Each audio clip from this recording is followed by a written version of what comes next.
Hello बच्चों, यही देखते हैं क्वेश्चन क्या कहता है. One hollow and one solid cylinder of the outer radius roll down on the rough inclined plane. The foot of the inclined plane is reached by. This is an inclined plane, one hollow cylinder and one solid cylinder. They both are rolling down. देखो, velocity when any object hits down the inclined plane. ठीक है ना, कोई भी rigid body है जब role down करती है right on the incline plane, तब उसकी वेलोसिटी की ये इक्वेशंस आपने थ्योरेटिकल लेक्चर्स में देखी होगी. हॉलो की वेलोसिटी आ जाएगी under root of 2gh whole divided by 1 plus 1, तो that will be under root of gh के बराबर. सॉलिड सिलेंडर की जो वेलोसिटी हो जाएगी वो हो जाएगी under root of th by 1 plus half, right.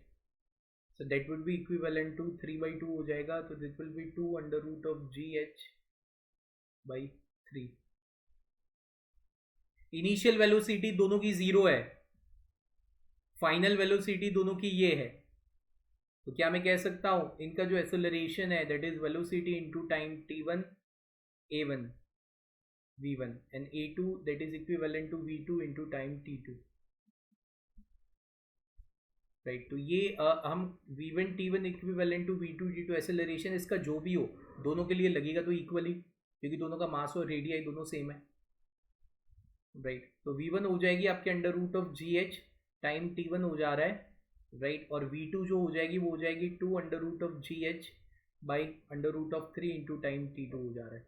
gh cut गया, तो t1 की जो आ रही है वो 2 बाई रूट 3 इंटू t2 के बराबर आ रही है, राइट. अब 2 डिवाइडेड बाई रूट 3 जो होता है वो किसके बराबर हो जाता है, right. So that is t1 that is 1.15 of t2,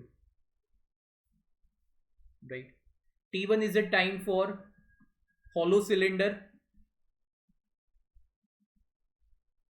t2 is time for solid cylinder. तो इसका मतलब क्या हो गया, t1 t2 के कंपैरिजन में ज्यादा टाइम ले रहा है, तभी तो ये रिलेशन आया, right. So t1 will be greater than t2, तो इसका मतलब हॉलो सिलेंडर ज्यादा टाइम ले रहा है किसके कंपैरिजन में, सॉलिड सिलेंडर. तो जल्दी कौन पहुंचेगा, solid cylinder. The first option is the perfect answer for this specific question. Hope so you all understand this बच्चा जी. Thank you and all the best.